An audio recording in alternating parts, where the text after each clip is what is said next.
Hi guys, I'm here in some very rugged terrain. It's really nice. It's geologically also a very interesting area here. There's a lot of evidence of the land ice creating certain formations here in the stone and so on. I'm just having a bit of fun walking around, tracking some moose, checking out some birds, and later on I will show you a few nice bushcraft tricks.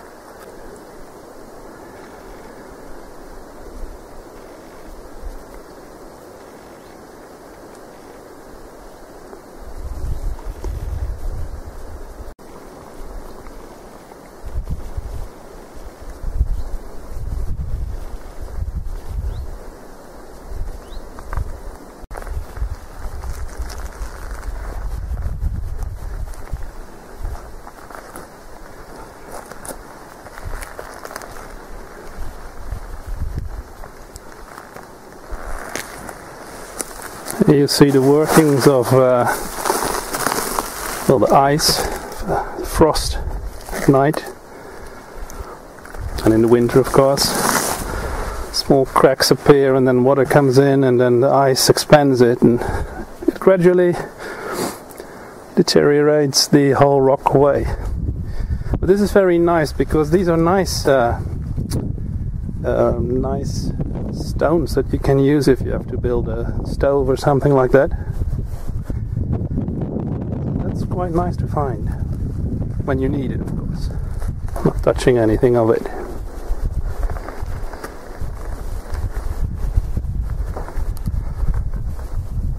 You see this really strange structure, a strange feature in the landscape. It's a series of ridges, and that is just one of them. It's really nice.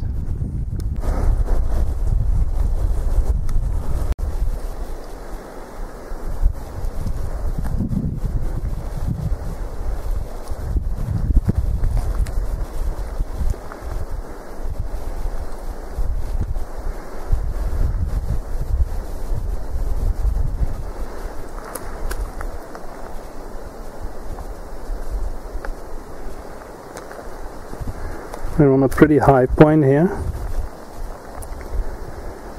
This is straight down.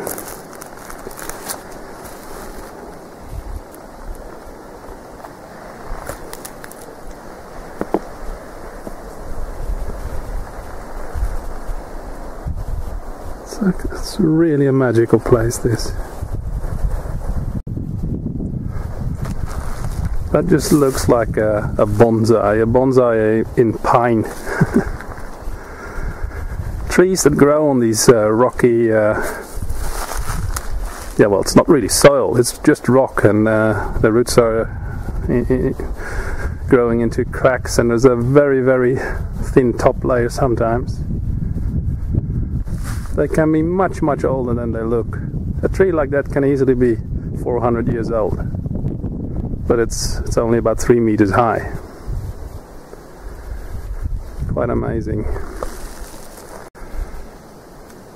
Here you see that step effect that I was telling you about. It's a series of steps, almost.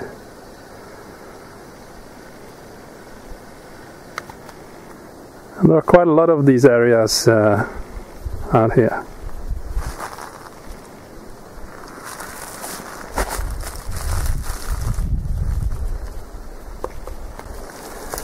And it's pretty amazing because that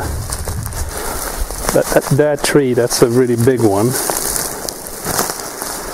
But in the area here there is loads and loads of animal trails, many moose that go by here. And for some reason this long dead tree still has a very big presence in this area. So much so that all the animals come here for some reason.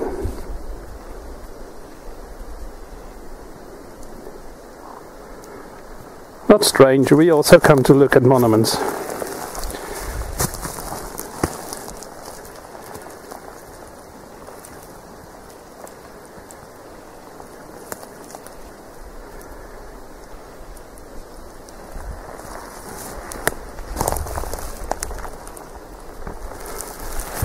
And when you're here, the feeling in this area is completely peaceful. There is nothing here.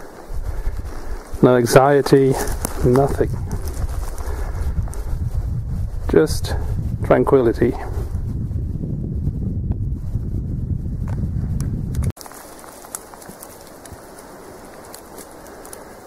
This is a very big tree, and you see how it becomes a vessel of other life. It's actually collapsed there in the middle, resting on a stone.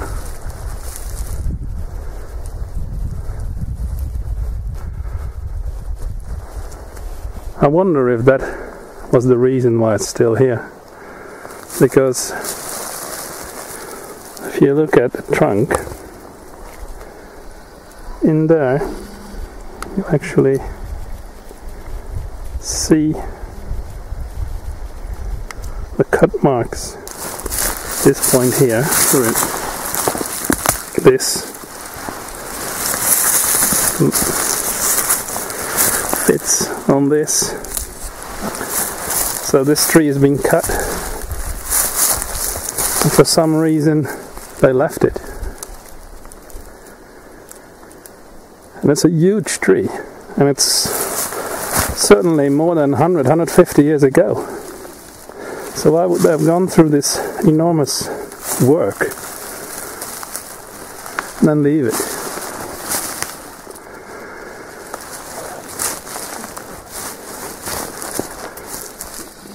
Maybe it fell on that stone and broke already then, and somehow was useless. Strange. Somewhere out there is a woodpecker. I was just following these really nice moose trails here.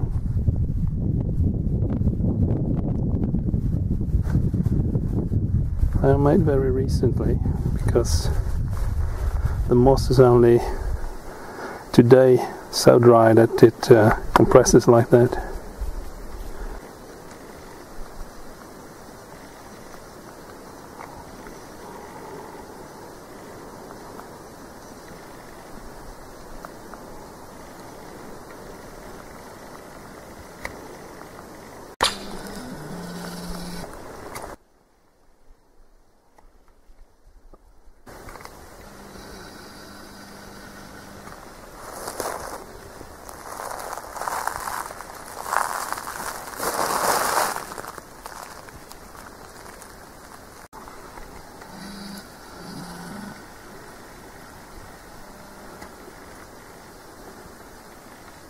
That is a lichen that's called rock tripe, and it's a pretty good survival food, that actually.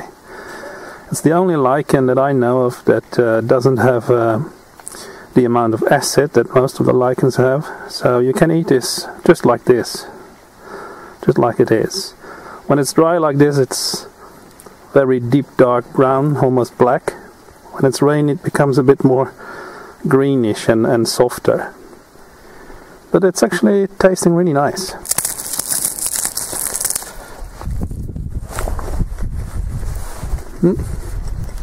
It's really nice. You can put that in a salad as well if you want to just make it a bit more interesting. But there are stories about people who have survived on only rock tripe for a couple of weeks. It does have an amount of carbohydrates in there, but you have to eat quite a lot of them. But then again, you can eat quite a lot of them because you don't have the acid in them, so you don't need to leach them. The good thing with rock tripe is that they grow on cliff sides, on the vertical edges as well. So when there is a lot of snow on the exposed cliffs, you actually, that's about the only food that you can find in the winter. The other one would be the old man's beard hanging from the tree, but that one is really acid, so you have to leach that. This stuff is just edible immediately. So one of the very few things that you would be able to find in a couple of months here.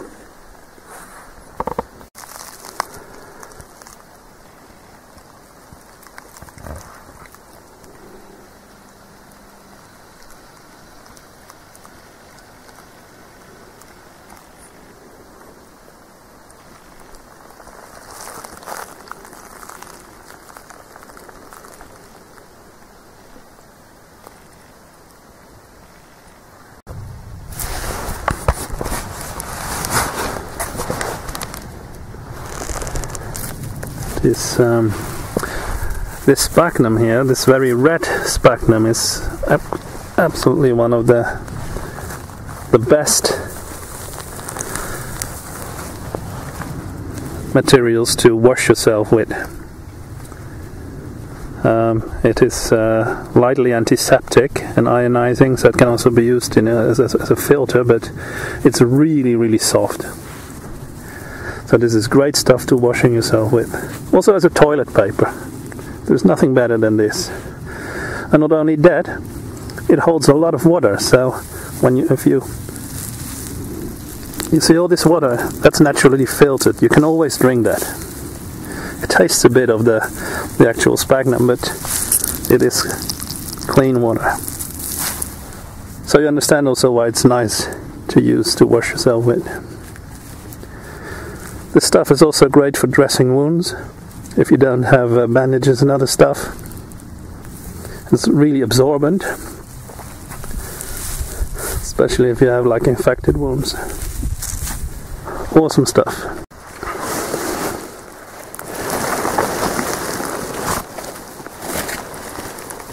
There's a lot of lingonberries about now. There's still a lot of blueberries or bilberries, but they are not really that nice anymore now. But these ones, they are great. They're a bit like cranberries. Great stuff. You see there's still bilberries there. So yeah, you can eat them of course, but they're past their prime. But here we have juniper berries, and that's nice. I always find it a bit hard to find juniper bushes that actually have berries. You see loads of the bushes and then they don't have berries. They don't have berries every year. I don't really know their cycle, but I'll have to look that up once. But I love the taste of them, and I like to use them in cooking, especially outback cooking, of course.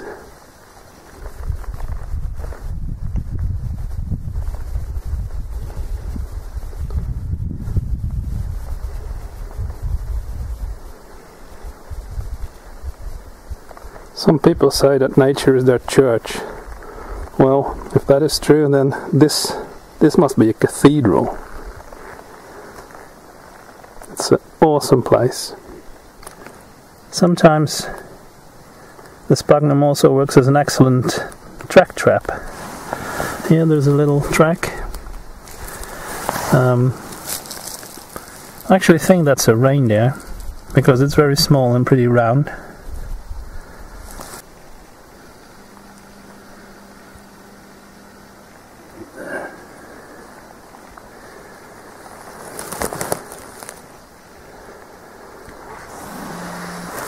Those are also reindeer. Well, I hope you liked my little walk, seen a few things. Not too many animals, unfortunately. In the area, with the rocky area, it was absolutely quiet. And on the perimeter of that there was a woodpecker and a raven flying about. And when we came in the wooded area, there were quite a lot of small birds. But nothing more substantial. So yeah, see you all in the next film, guys.